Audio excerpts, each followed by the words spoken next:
Kami berkomitmen dalam kasih dan kemurahan-Mu bahwa tidak ada yang dapat memisahkan kami dari kasih-Mu.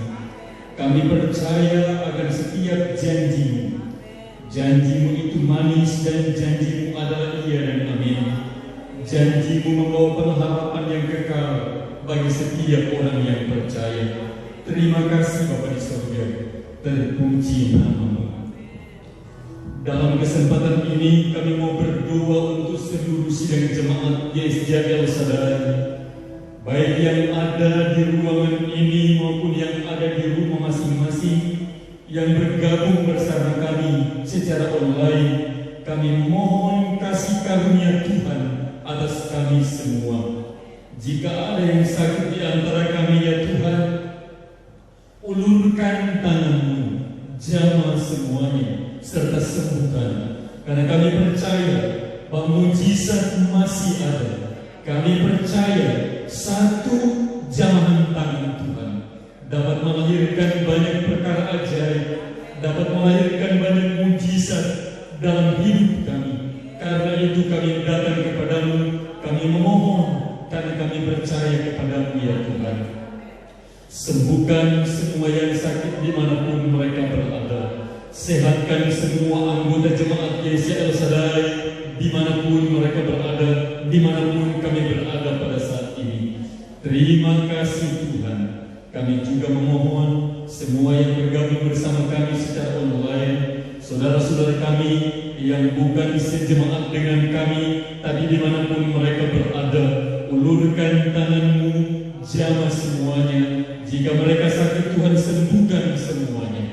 Kami memohon kepadamu juga apapun yang menjadi pergumulan kami saat ini, kami serahkan semua ke dalam tangan Tuhan. Setiap permasalahan kami mohon Tuhan campur tangan untuk menemukan jalan keluar, untuk menemukan penyelesaian bagi kemuliaan nama di atas segala nama, yaitu nama Yesus Kristus, Tuhan dan Juru Selamat kami. Terima kasih Tuhan, terima kasih. Selanjutnya kami mau mendengar kebenaran firman-Mu. Kami mohon urapan kuasa Roh Kudus bagi firman-Mu, agar firman-Mu itu berkuasa dan menjadi berkat bagi kami semua. Juga Engkau mengurapi hamba-Mu yang menjadi saluran berkat firman-Mu dan mengurapi kami semua seluruh sidang jemaat. Terima kasih Bapa, kami mau terima firman Tuhan. Dalam nama Yesus, haleluya, amin. Saudara-saudara sekalian, silakan duduk dan salam untuk kita semua. Tuhan Yesus baik dan kasih setia-Nya tidak berkesudahan untuk semua orang yang percaya. Dan Alkitab menerangkan bagi kita bahwa kasih setia Tuhan adalah untuk semua orang, untuk semua bangsa. Dan jika kita percaya kepada-Nya, kita akan melihat karya-karyanya dan kasih-Nya benar-benar menjadi nyata dalam kehidupan kita semua. Hari-hari ini kita sedang melihat banyak peristiwa yang terjadi, banyak kejutan yang terjadi. Kalau kita kembali lagi kepada firman Tuhan, semua yang disampaikan oleh Yesus Kristus menyangkut tanda-tanda zaman itu digenapi semuanya. Semua digenapi oleh Tuhan. Dan saya percaya bahwa Tuhan sangat mengasihi semua bangsa di atas bumi ini. Tuhan mengasihi semua orang percaya. Tuhan mengasihi semua orang percaya agar semua orang percaya semakin waspada, semakin serius di dalam Tuhan. Tuhan mengasihi semua bangsa di atas bumi ini dengan harapan semua bangsa berbalik kepada Tuhan dan percaya kepada-Nya. Karena hanya dengan demikian semua orang beroleh selamat yang dianugerahkan Tuhan. Ketika Yesus mati di atas bukit Golgota, kita dipanggil oleh Tuhan untuk menjadi orang-orang percaya yang tetap setia sampai Ia datang kembali dan membawa kita ke surga. Pagi hari ini, mari kita membuka bersama-sama dalam kitab Injil Matius pasal 25 ayat 1 sampai ayat 13. Matius 25 ayat 1 sampai ayat 13. Kita akan membaca ayat-ayat ini, dan saya minta saudara-saudara sekalian turut membaca bersama-sama dengan saya. Kita baca dengan memperhatikan atau sambil memperhatikan ayat-ayat ini, dan kita akan merenungkan kembali apa yang dikatakan oleh Yesus tentang gadis-gadis yang bijaksana dan gadis-gadis yang bodoh dalam perumpamaan tentang kerajaan surga, perumpamaan tentang kerajaan surga yang berhubungan dengan pengajaran tentang akhir zaman. Ayat 1 kita mulai 1, 2, 3. Pada waktu itu hal kerajaan surga seumpama 10 gadis yang mengambil pelitannya dan pergi menyongsong mempelai laki-laki. 5 di antaranya bodoh dan 5 bijaksana. Gadis-gadis yang bodoh itu membawa pelitannya tetapi tidak membawa minyak. Sedangkan gadis-gadis yang bijaksana itu membawa pelitannya dan juga minyak dalam buli-buli mereka. Tetapi karena mempelai itu lama tidak datang-datang juga, mengantuklah mereka semua lalu tertidur. Waktu tengah malam terdengarlah suara orang berseru, "Mempelai datang, songsonglah dia." Gadis-gadis itu pun bangun semuanya lalu membereskan pelita mereka. Gadis-gadis yang bodoh berkata kepada gadis-gadis yang bijaksana, "Berikanlah kami sedikit minyakmu itu, sebab pelita kami hampir padam." Tetapi jawab gadis-gadis yang bijaksana itu, "Tidak, nanti tidak cukup untuk kami dan untuk kamu. Lebih baik kamu pergi kepada penjual minyak dan beli di situ." Akan tetapi waktu mereka sedang pergi untuk membelinya, datanglah mempelai itu, dan mereka yang telah siap sedia masuk bersama-sama dengan dia ke ruang perjamuan kawin, lalu pintu ditutup.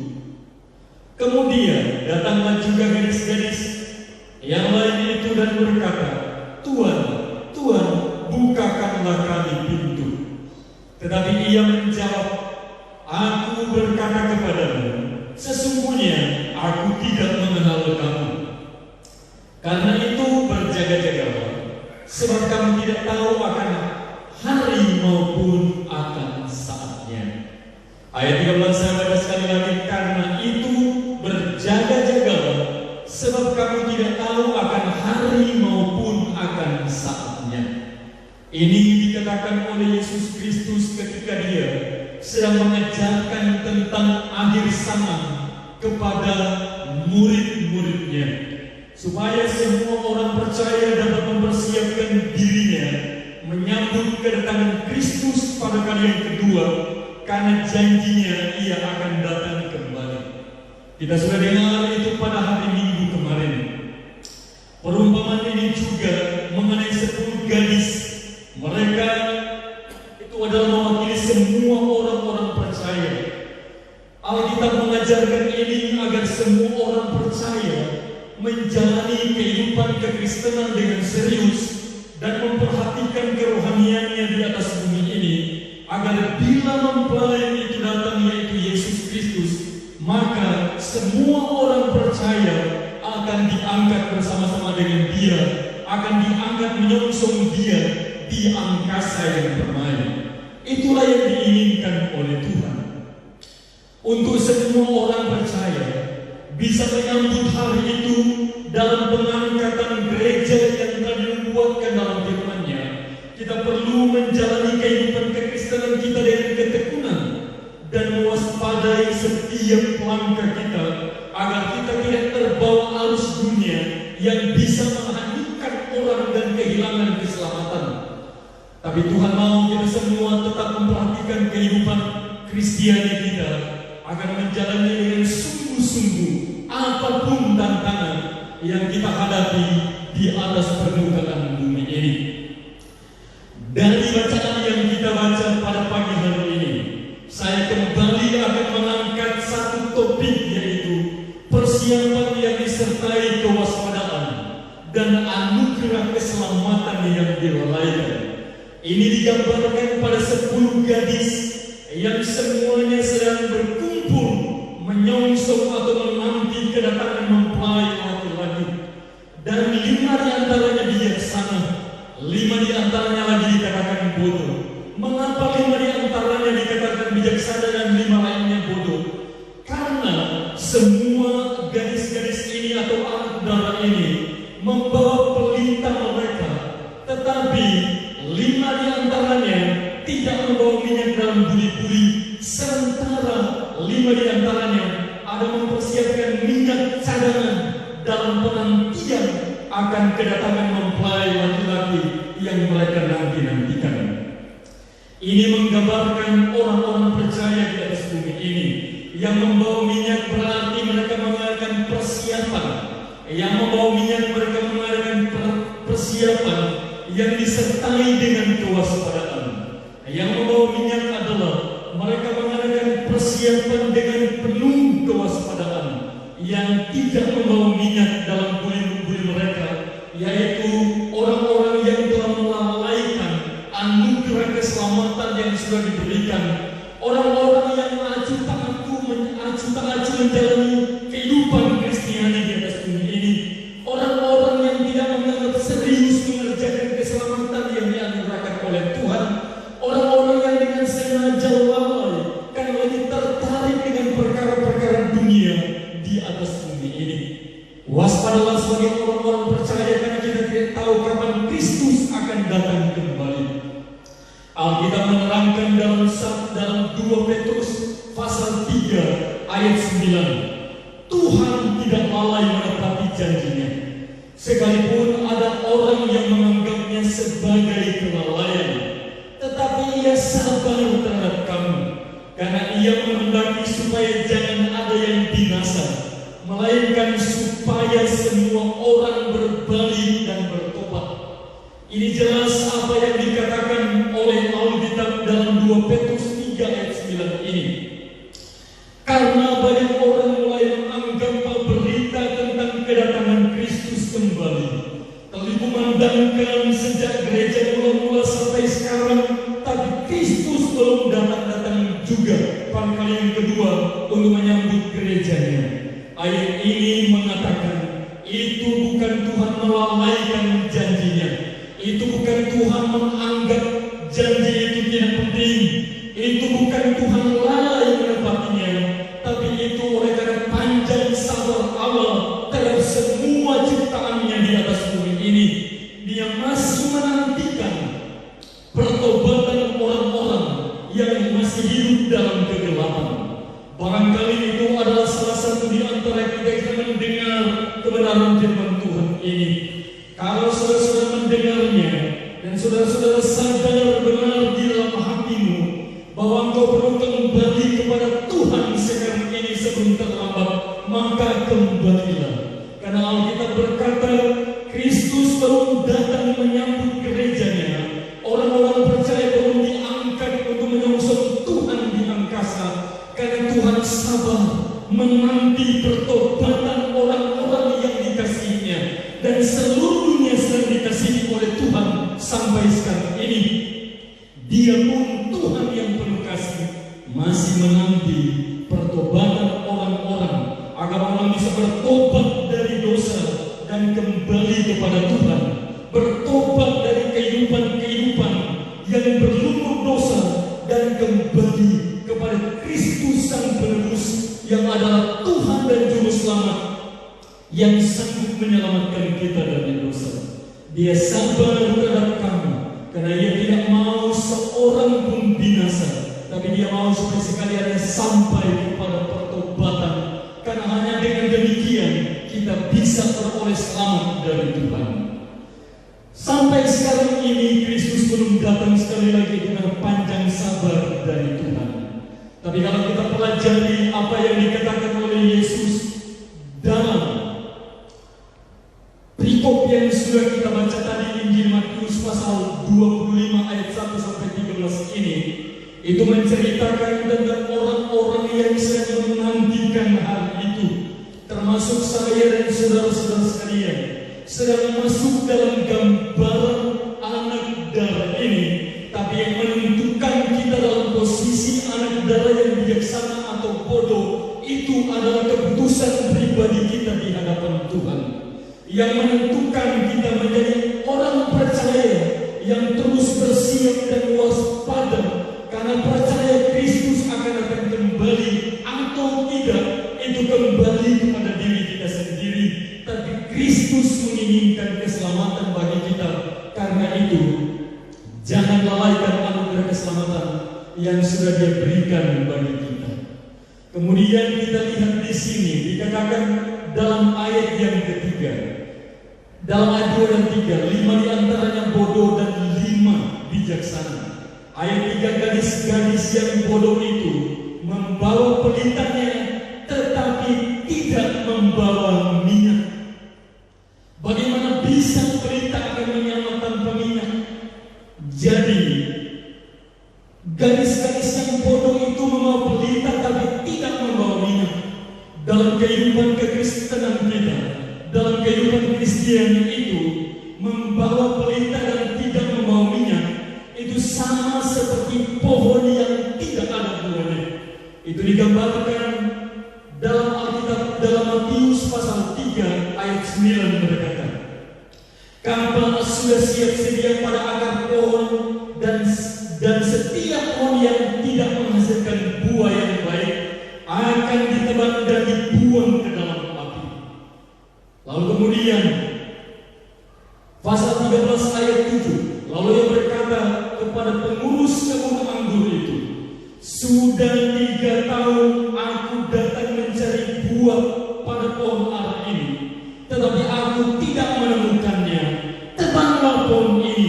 Untuk apa ia hidup di tanah ini dengan percuma? Cerita selanjutnya kita tahu bahwa penjaga kebun itu pada akhirnya meminta supaya dia diberi kesempatan 1 tahun lagi. Tapi kita tidak akan fokus ke situ. Kita akan mengambil adalah pohon yang tidak berbuah suatu hari pasti akan ditebang. Sekarang ini pohon yang tidak berbuah itu identik dengan pelita yang tidak ada minyaknya. Itu masih tetap terpelihara oleh karena anugerah dari Tuhan, oleh karena cinta kasih dan kemurahan Tuhan yang masih ada, yang diberikannya untuk semua orang di atas bumi ini.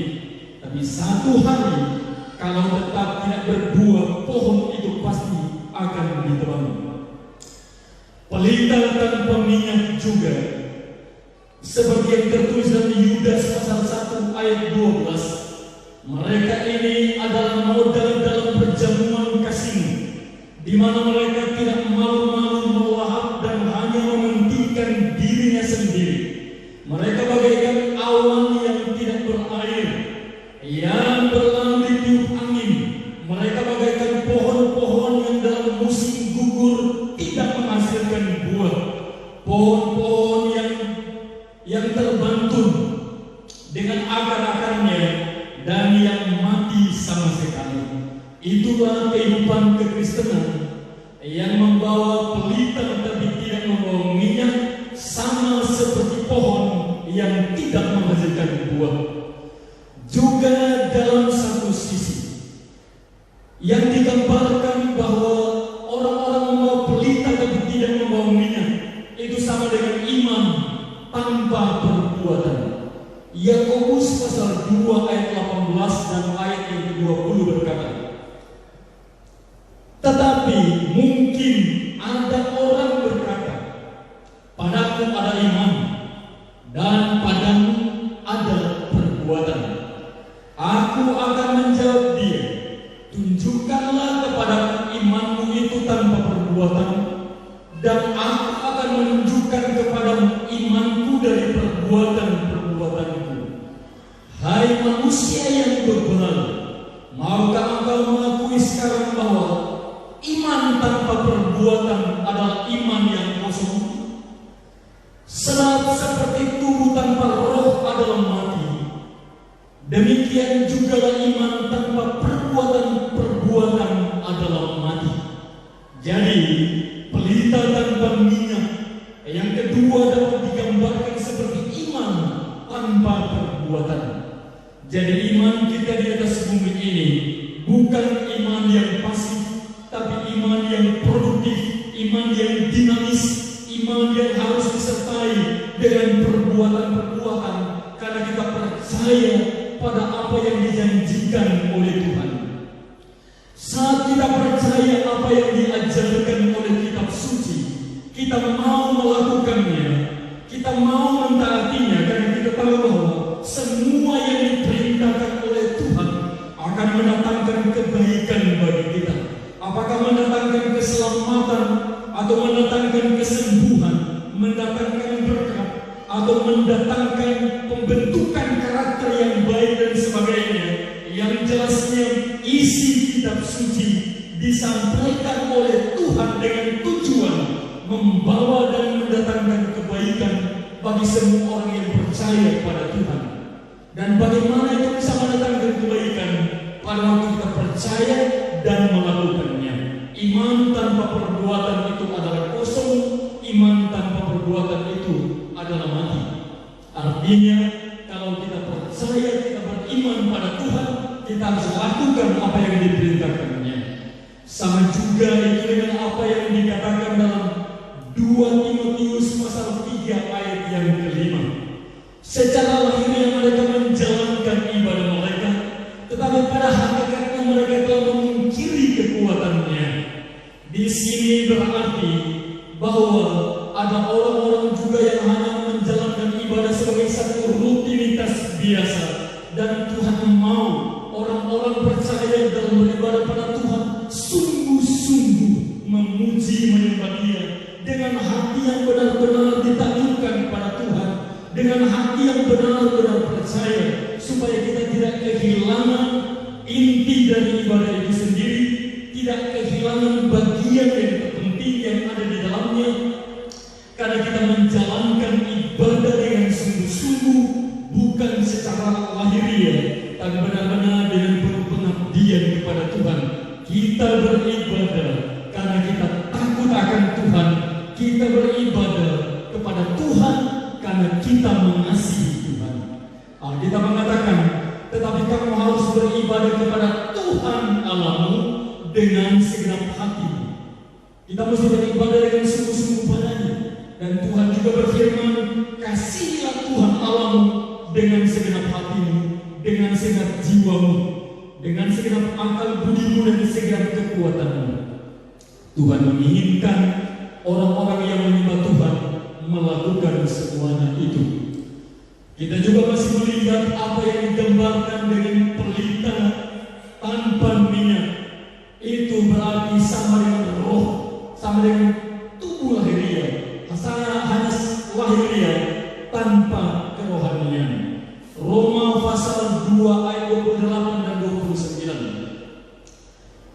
Sebab yang disebut Yahudi bukanlah orang yang lahiriah Yahudi, dan yang disebut sunat bukanlah sunat yang dilangsungkan secara lahiriah, tetapi orang Yahudi sejati ialah dia yang tidak nampak keyahudiannya, dan sunat ialah sunat yang dalam hati, secara rohani, bukan secara hurufiah. Maka pujian baginya datang bukan dari manusia, melainkan dari Allah. Nah, kita mengabarkan di sini orang Yahudi sejati. Ini orang Yahudi pada zaman itu adalah satu-satunya bangsa yang mengenal Tuhan di atas bumi ini.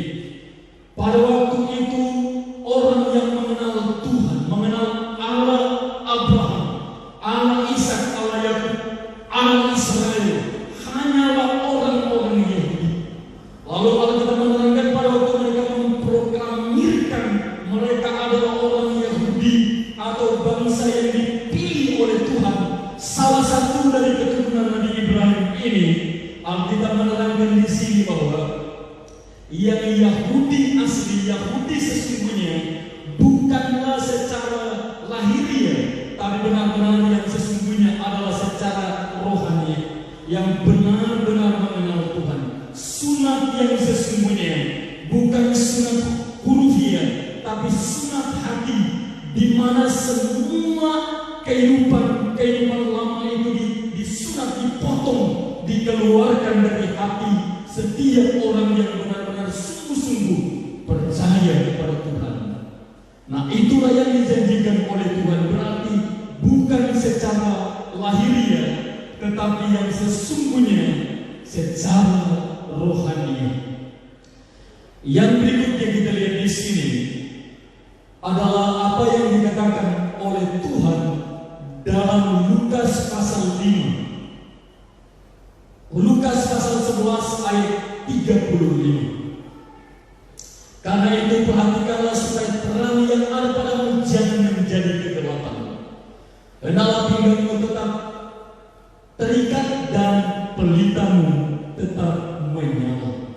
Nah, ayat ini disampaikan dalam Lukas pasal 11 ayat 35 dan Lukas pasal 12 ayat 35. Mengapa harus tetap menyala dan bagaimana supaya tetap menyala?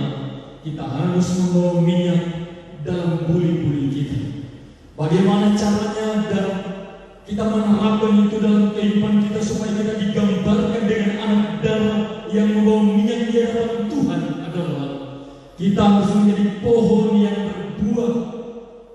Iman kita harus disertai dengan perbuatan.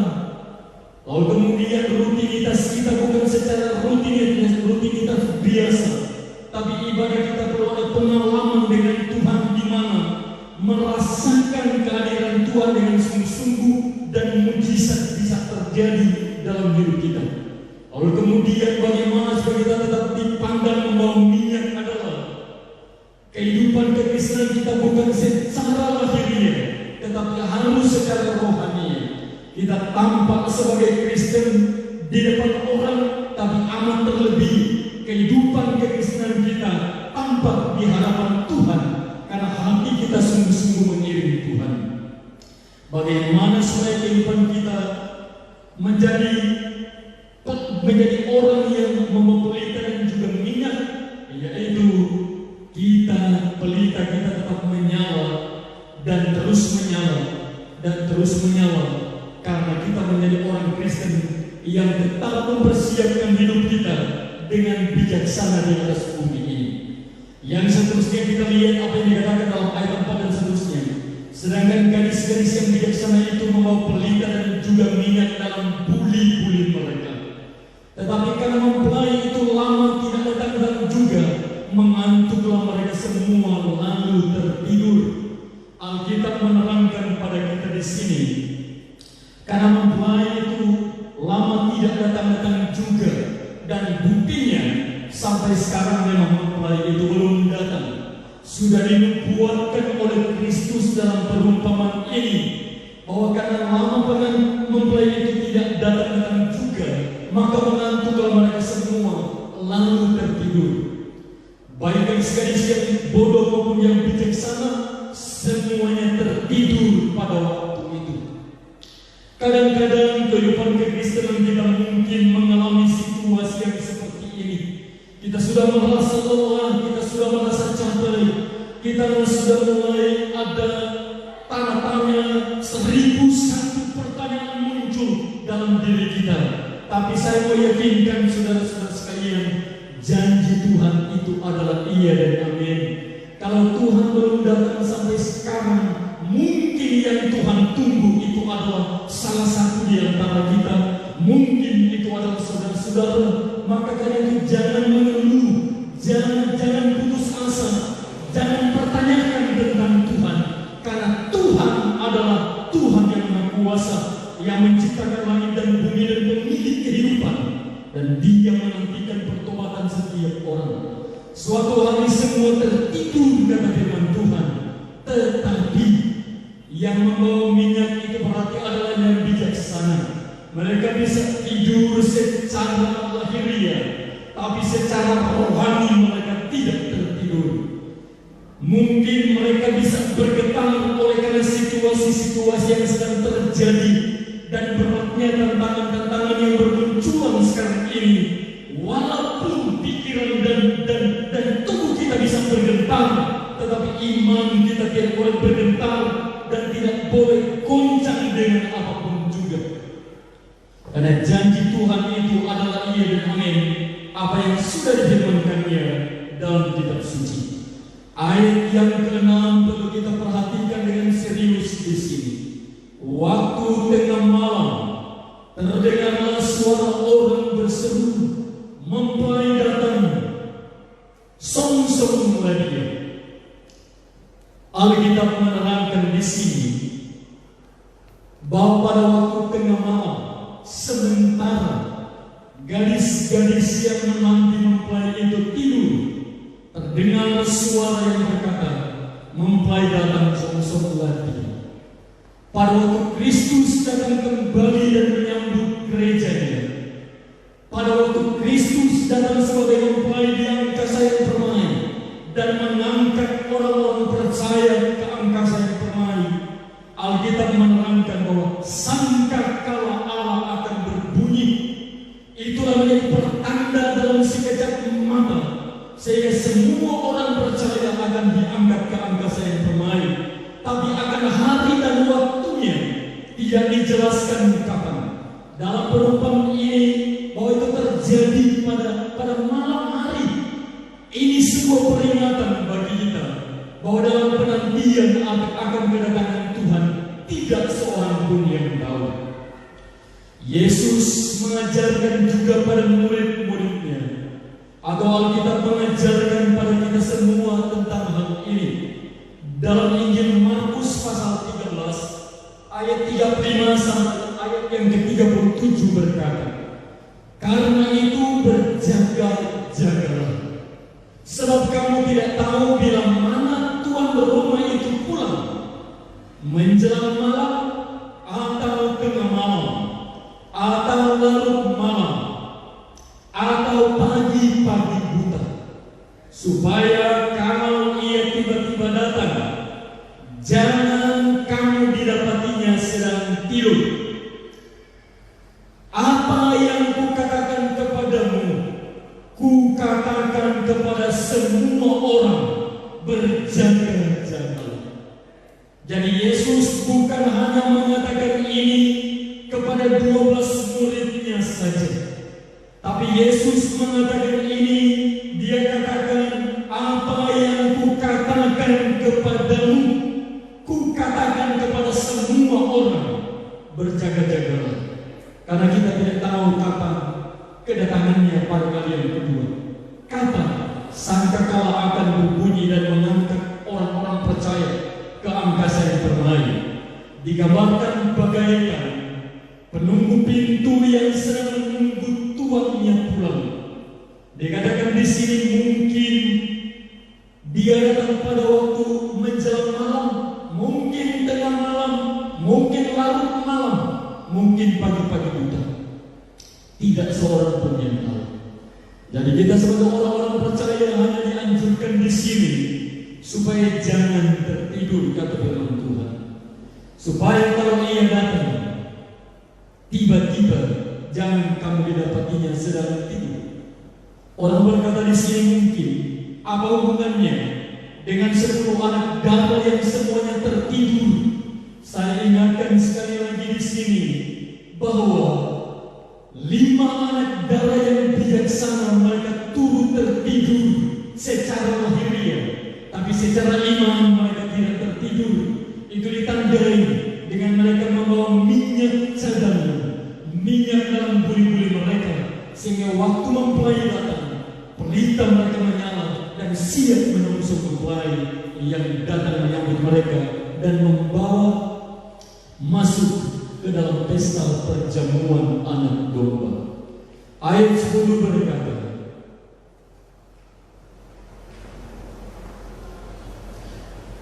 ayat yang berikutnya saya baca untuk kita semua. Ayat yang ketujuh, gadis-gadis itu pun bangun semuanya lalu membereskan pelita mereka.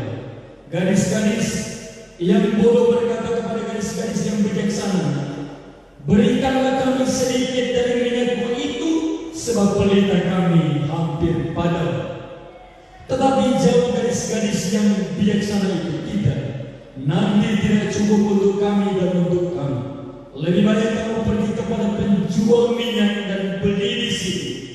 Akan tetapi waktu mereka sedang pergi untuk membelinya, datanglah mempelai itu dan mereka yang telah siap sedia masuk bersama-sama dengan dia ke dalam ruang perjamuan kawin, lalu pintu ditutup.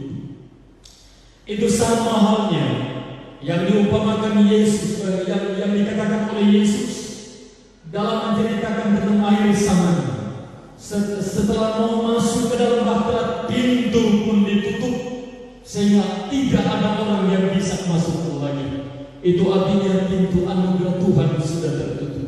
Sekarang ini adalah masa anugerah yang masih terbuka untuk semua orang. Tapi suatu hari masa ini akan berakhir, di mana waktu Kristus datang kembali, keselamatan setiap orang tidak dapat dibagi dengan orang lain. Keselamatan setiap orang ditentukan oleh sikap setiap pribadi dalam memelihara hubungan dengan Tuhan.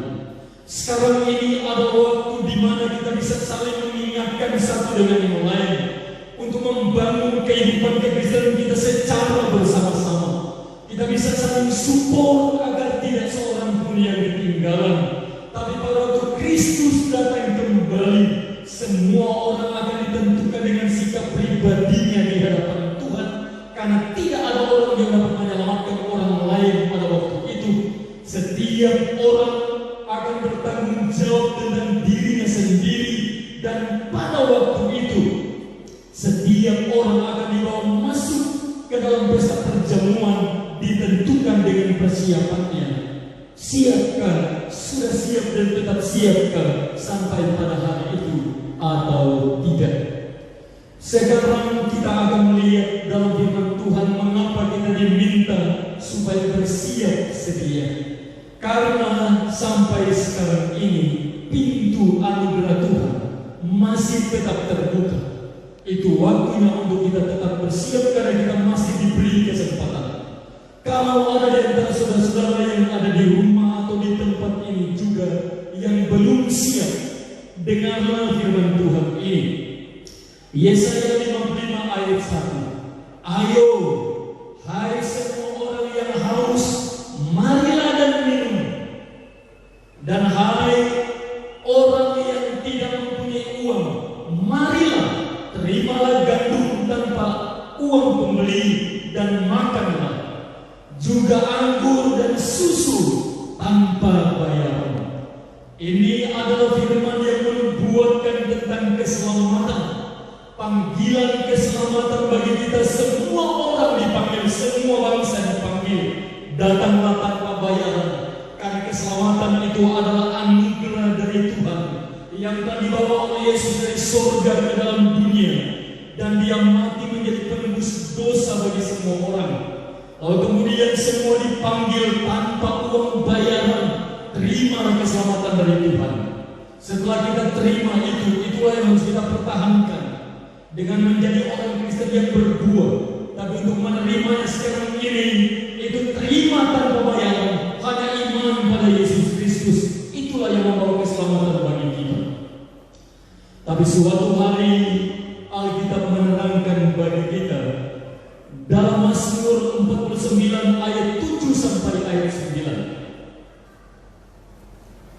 atau dalam Alkitab manual itu ayat 8. Tidak seorang pun dapat membebaskan dirinya atau memberikan tebusan kepada Allah ganti nyawanya, karena terlalu mahal harga pembebasan nyawa dan tidak memadai untuk selama-lamanya, supaya tetap hidup untuk seterusnya dan tidak melihat lawan kubur. Itulah sebabnya Tuhan memberikan keselamatan itu secara anugerah, karena terlalu mahal kalau dibayar harganya. Kita tidak mampu membayarnya. Kristuslah yang membayarnya untuk kita. Karena itu orang yang terima Yesus sebagai juru selamat, Alkitab katakan diselamatkan. Karena Yesus menyatakan dirinya bahwa akulah jalan dan kebenaran tidak seorang pun yang dapat datang kepada Bapa kalau tidak melalui aku. Yesus Kristus itulah jalan yang menuju ke rumah Bapa di surga, karena dia tahu jalan ke sana, sebab dia adalah Tuhan yang menjadi manusia. Terimalah dia sebagai juru selamat, karena hanya dengan cara itu kita bisa diselamatkan, dan hanya dia yang bisa membawa kita ke rumah Bapa di surga dalam kerajaannya yang kekal sampai selama-lamanya. Karena suatu hari kelaparan akan firman Tuhan akan melanda seluruh bumi, dan di mana orang tidak akan menemukan firman Tuhan lagi. Sekarang ini Alkitab sangat mudah untuk ditemukan. Isi kitab suci sangat mudah untuk ditemukan. Kita bisa menemukan itu di mana saja dan kapan saja, dan kita bisa membawanya di mana saja dan kapan saja. Tapi suatu hari kita akan tidak menemukannya. Karena itu saudara-saudara sekalian yang saya dikasihi dalam Tuhan Yesus, saya mendorong sekali lagi pada saudara-saudara sekalian, ambillah kitab suci, bukalah dan bacalah, baik Alkitab cetak maupun Alkitab elektronik. Gunakanlah selama itu masih ada. Karena Alkitab mengatakan dalam Amos pasal 8 ayat 11 dan ayat yang ke-12, sesungguhnya waktu akan datang, demikianlah firman Tuhan Allah, aku akan mengirimkan kelaparan ke negeri ini, bukan kelaparan akan makanan, dan bukan kehausan akan air, melainkan akan mendengarkan firman Tuhan. Mereka akan mengembara dari laut ke laut dan menjelajah dari utara ke selatan, dari utara ke timur, untuk mencari firman Tuhan, tetapi tidak mendapatnya. Jadi Alkitab mengatakan di sini, suatu hari Tuhan akan mendatangkan kelaparan dan kehausan untuk mendengar firman Tuhan di atas negeri ini. Pada orang Israel itu sudah pernah terjadi, tapi pada akhir zaman itu masih akan terjadi lagi. Orang mungkin berkata, bagaimana bisa itu terjadi? Alkitab cetak itu ada di mana-mana, dalam berbagai ukuran dan berbagai bentuk. Tapi sayangnya banyak orang mengabaikan isi Alkitab itu. Padahal lembaga Alkitab dan semua orang yang peduli dengan keselamatan jiwa manusia sudah berusaha mencetaknya dan membentuknya dalam berbagai ukuran. Gunakanlah, karena itu akan membawa keselamatan jiwa bagi kita. Orang juga mungkin berkata, bagaimana bisa itu terjadi? Alkitab elektronik itu sudah dimiliki dan dapat dimiliki oleh semua orang, dapat diakses di mana saja. Saya mau ingatkan sekali lagi pada saudara-saudara sekalian, suatu hari mungkin orang tidak lagi mempunyai Alkitab cetak, karena orang-orang pada akhir zaman ini lebih menginginkan sesuatu yang praktis, yang mudah diakses. Jadi orang bisa menggunakan Alkitab elektronik yang bisa diakses dengan mudah dimanapun kita pergi dan dimanapun kita berada. Tapi satu hari kalau aplikasinya kena virus atau aplikasinya sengaja dihapus oleh yang membuatnya, maka Alkitab elektronik tidak dapat ditemukan. Maka itu saudara-saudara dikasih, selagi Alkitab elektronik dapat diakses dengan mudah, selagi Alkitab cetak masih dapat ditemukan dengan mudah karena masih ada, bacalah dan renungkanlah firman Tuhan. Bacalah kitab suci dan renungkanlah firman Tuhan. Karena suatu hari orang akan mencari tapi tidak dapat menemukannya. Kalau hari itu tiba, benar-benar hari yang penuh penderitaan. Kalau hari itu tiba, benar-benar orang akan terlambat sebelum terlambat. Bacalah kitab suci dan lakukanlah apa yang difirmankan oleh Tuhan, karena Tuhan mengasihi kita semua. Alkitab menerangkan dalam ayat yang ke-10, akan tetapi waktu mereka sedang pergi untuk membelinya, datanglah mempelai itu, dan mereka yang telah siap sedia masuk bersama-sama dengan dia ke ruang perjamuan kawin, lalu pintu ditutup. Dalam Lukas 14 ayat 12 menerangkan, ayat 22 menerangkan, kemudian hamba itu melaporkan, Tuhan, apa yang Tuhan perintahkan itu sudah dilaksanakan. Tetapi sekalipun demikian masih ada tempat. Saudara-saudara yang dikasih dalam Tuhan Yesus, saya sengaja membandingkan kedua ayat ini supaya ini bisa menjadi bahan perenungan bagi kita. Sekarang ini pintu masih terbuka. Pemberita-pemberita Injil yang digambarkan oleh hamba yang diutus tuannya, ketika dia pergi mencari orang, membawa undangan-undangan dan mengumpulkan orang-orang yang diundang, dia berkata kepada Tuhan yang mempunyai pesta itu, semua sudah dilaksanakan, tetapi sekalipun demikian masih ada tempat. Sampai sekarang pintu surga masih terbuka dan masih ada tempat buat saudara-saudara dalam kerajaan surga. Karena itu bertobatlah sebelum terlambat. Masih ada tempat dalam kerajaan surga. Saya juga menulis kata-kata ini. Masih ada tempat untuk saudara-saudara dalam kerajaan surga, dan masih ada tempat di GSJ El Shaddai. Kalau tidak ada gereja yang menerima saudara-saudara, datanglah, masih ada tempat di sini. Kalau tidak ada gereja yang menerima saudara-saudara, ikutilah kebaktian secara online, masih ada tempat untuk saudara-saudara. Selama pintu surga masih terbuka, masih ada tempat untuk saudara-saudara sekalian. Tapi saya mau tekankan pada saudara-saudara sekalian, tidak ada gereja yang mau menutup pintu pada seorang pun. Gereja masih tetap membuka pintu bagi semua orang, dan tidak ada gereja yang tertutup pintunya. Gereja masih memberitakan Injil. Karena itu, dimanapun saudara-saudara berada, carilah komunitas gereja dan bergabunglah di sana. Selama pintu surga masih terbuka, masih ada tempat dalam kerajaan surga, masih ada tempat di gereja. Dimanapun saudara-saudara berada sampai sekarang ini, tidak ada gereja yang mau menutup pintu bagi orang yang mencari selamat bagi jiwanya. Dan akhirnya di sini dikatakan oleh firman Tuhan,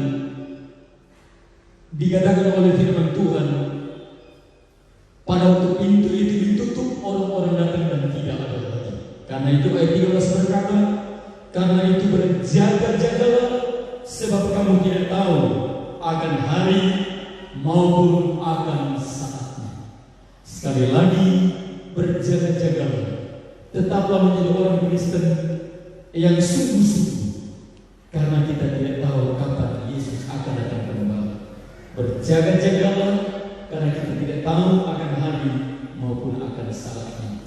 Jadilah 5 anak darah yang bijaksana, jangan jadi 5 anak darah yang bodoh. Tuhan memberkati kita semua.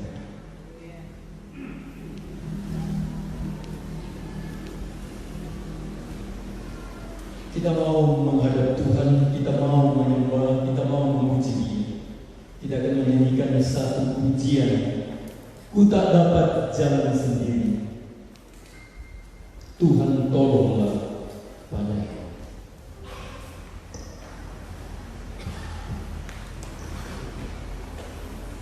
Haleluya, haleluya, haleluya. Kalau saudara-saudara ada di rumah dan sedang mengikuti juga kebaktian ini atau ibadah ini, Tuhan mengasihi saudara-saudara. Kita sungguh tidak bisa berjalan sendiri, karena itu kita memerlukan Tuhan. Dan Tuhan mau kita sungguh-sungguh menjalankan kehidupan kekristenan kita, agar bila Dia datang, kita diselamatkan.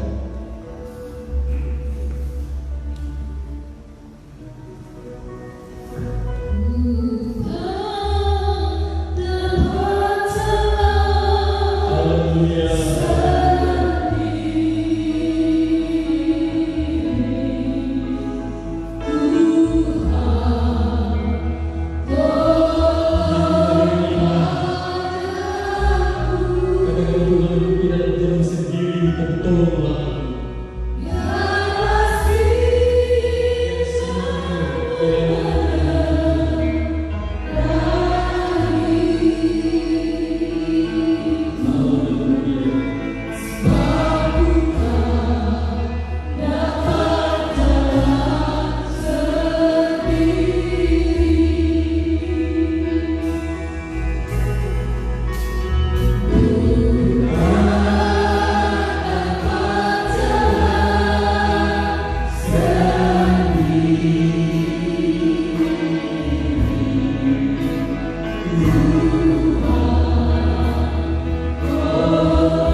Saya mau beri kesempatan kepada saudara-saudara sekalian.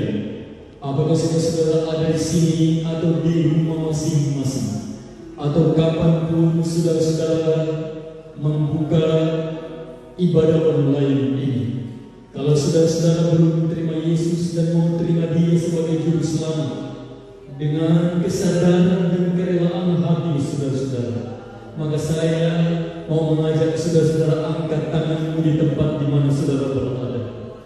Saya tidak dapat melihat saudara-saudara yang ada di rumah atau kapanpun saudara-saudara membuka ibadah online ini, tapi Tuhan melihatnya. Buka hati saudara-saudara. Kalau saudara-saudara ada di tempat ini, angkat juga tanganmu. Kalau benar-benar saudara-saudara belum pernah terima Yesus sebagai Juru Selamat, kita akan berdoa untuk keselamatan jiwa yang mau terima Yesus yang adalah Juru Selamat untuk semua bangsa. Terima kasih Tuhan. Terima kasih Tuhan. Kita mau berdoa bersama-sama. Mari saudara-saudara juga ikut berdoa bersama dengan saya. Ikut berdoa bersama-sama dengan saudara-saudara yang mau terima Yesus dengan mengikuti doa yang saya ucapkan. Tuhan Yesus, saya datang di hadapan-Mu dengan segenap hati saya. Saya percaya Engkau adalah Juru Selamat saya. Saya terima Engkau sebagai Juru Selamat saya. Dan terimalah saya apa adanya menjadi milik-Mu. Tuhan Yesus, saya percaya Engkau telah menebus dosa saya. Engkau telah mati di atas bukit Golgota. Engkau telah bangkit dari kematian, dan Engkau telah naik ke surga dan akan datang kembali. Terimalah saya Tuhan menjadi milik-Mu. Saya terima Engkau menjadi Juru Selamat. Mari masuk dalam hati, menjadi Tuhan untuk selama-lamanya. Terima kasih Tuhan. Terpuji nama. Kami percaya uluran tangan-Mu ya Tuhan pada setiap jiwa yang menerima Engkau sebagai Juru Selamat. Walau kami tidak bertemu, walau mereka melakukannya di rumah seorang diri, tapi kami percaya mereka bertemu dengan Tuhan dalam iman, dan keselamatan dari Tuhan jadi bagian mereka yang benar-benar membuka hati dan menerima karena percaya kepada-Mu. Kami percaya Tuhan Yesus, Engkau Juru Selamat bagi semua bangsa. Engkau mengasihi kami semua. Terima kasih Tuhan. Biarlah firman-Mu yang sudah disampaikan Tuhan tanam ke dalam setiap hati kami, dan firman-Mu itu memberkati kami semua. Kami juga datang kepada-Mu ya Bapa, dan memohon untuk bangsa Indonesia yang kami kasihi, dari Sabang sampai Merauke, atau juga dari Papua sampai Aceh. Lindungilah bangsa kami ya Tuhan, kasihilah bangsa kami. Biarlah Injil Tuhan Yesus Kristus bercahaya cemerlang di atas seluruh bangsa ini, karena kami tahu Yesus adalah Tuhan dan Juru Selamat untuk semua orang. Biarlah kasih-Mu menjadi bagian bagi semua orang Indonesia dari Sabang sampai Merauke. Mereka yang ada di pedalaman-pedalaman yang belum terjangkau, biarlah terang Injil Tuhan Yesus sampai ke sana. Dan kami tahu Tuhan mengasihi mereka semua juga. Tolonglah bangsa kami yang masih terus-menerus menghadapi pandemi COVID-19. Biarlah Tuhan tolong supaya pandemi ini segera teratasi di bangsa Indonesia dengan cara yang Tuhan kerjakan, dengan cara yang Tuhan sediakan. Tuhan tolong semua orang Indonesia dari Sabang sampai Merauke. Kami juga memohon kepada-Mu, Engkau tolong pemerintah kami, Presiden Jokowi dan semua jajaran pemerintahannya sampai di daerah dan di kampung-kampung. Tuhan berkati semuanya. Terima kasih Tuhan. Kami juga memohon kepada-Mu ya Tuhan, biarlah semua sektor dalam membangun bangsa akan berjalan dengan baik berjalan dengan lancar, dan bangsa kami ditolong oleh Tuhan, benar-benar menjadi bangsa yang maju, akhirnya menjadi bangsa yang hebat oleh karena pertolongan Tuhan bagi kami bangsa Indonesia. Terima kasih Tuhan. Kami juga memohon kepadamu, Engkau tolong kesehatan bangsa Indonesia dari Sabang sampai Merauke, supaya bangsa kami ini benar-benar sehat semuanya. Menolong juga semua tenaga medis, baik dokter-dokter dan semua perawat-perawat yang tersebar di seluruh bangsa Indonesia, dari kota-kota sampai di kampung-kampung, dalam menangani pandemi COVID-19 dan menangani penyakit-penyakit lain. Pertolongan Tuhan menjadi bagian semua tenaga kesehatan kami, yaitu para dokter dan semua perawat-perawat. Tuhan, terima kasih. Tolonglah juga tenaga pendidik kami yang berusaha menjadikan Indonesia kami semakin cerdas, menjadikan bangsa Indonesia semakin cerdas. Tuhan, tolong semua tenaga pendidik kami, mulai dari Menteri Pendidikan dan semua jajaran pendidikan sampai di kampung-kampung, semua tenaga guru. Tuhan, tolong semua peralatan yang digunakan untuk menyeberangkan ilmu pengetahuan, biarlah kiranya oleh campur tangan Tuhan semua berjalan dengan lancar, agar generasi bangsa Indonesia tidak akan ketinggalan, tapi akan semakin cerdas karena anugerah dan pertolongan Tuhan. Ekonomi bangsa Indonesia juga Tuhan tolong supaya mengalami perbaikan dari pusat sampai di kampung-kampung. Juga kami mohon kepadamu ya Tuhan, politik bangsa Indonesia kami mohon campur tangan Tuhan, supaya semua saling menghargai, semua saling mengasihi, dan menjadikan perbedaan suatu keindahan dalam menata kehidupan berbangsa dan negara di bangsa kami yang kami kasihi ini. Tolonglah juga aparat keamanan negeri kami, mulai dari TNI dan Polri, mulai Panglima, Kapolri dan jajaran masing-masing. Semua forum Forkopimda kami serahkan ke dalam tangan Tuhan, agar keamanan bisa dirasakan oleh semua masyarakat di Indonesia dari Sabang sampai Merauke, agar keamanan bisa tercipta di negeri kami, karena Tuhan campur tangan dalam semuanya. Terima kasih Bapak, terima kasih Tuhan. Kami juga memohon kepadamu, Tuhan, tolong semua orang-orang yang dalam kesulitan ekonomi sekarang ini, yang terdampak dari pandemi atau apapun itu. Kami percaya bahwa Tuhan akan campur tangan dan membuka jalan pada setiap orang untuk menemukan kecukupan akan kebutuhannya masing-masing. Dan yang terdampak oleh bencana-bencana alam yang sedang terjadi, Tuhan campur tangan, Tuhan tolong, supaya mereka bisa keluar dari semua kesulitan. Biar bangsa Indonesia bisa bergotong royong secara bersama-sama, akan turut berkorban untuk memberikan pertolongan bagi mereka yang membutuhkannya. Bapa di surga, kami percaya Engkau mendengar semua doa kami ini yang kami panjatkan dalam nama Tuhan Yesus Kristus. Kami masih titipkan dalam doa untuk Ibu Gembala, sempurnakan kesehatannya. Terima kasih buat campur tangan Tuhan, sehingga dia telah melewati sakitnya dan Tuhan menyembuhkan, dan kiranya Tuhan sempurnakan kesembuhannya, dan biar terjadi dengan seluruh jemaat yang terus berseru kepadamu, karena Engkau adalah Juru Selamat kami. Terpuji nama-Mu Tuhan.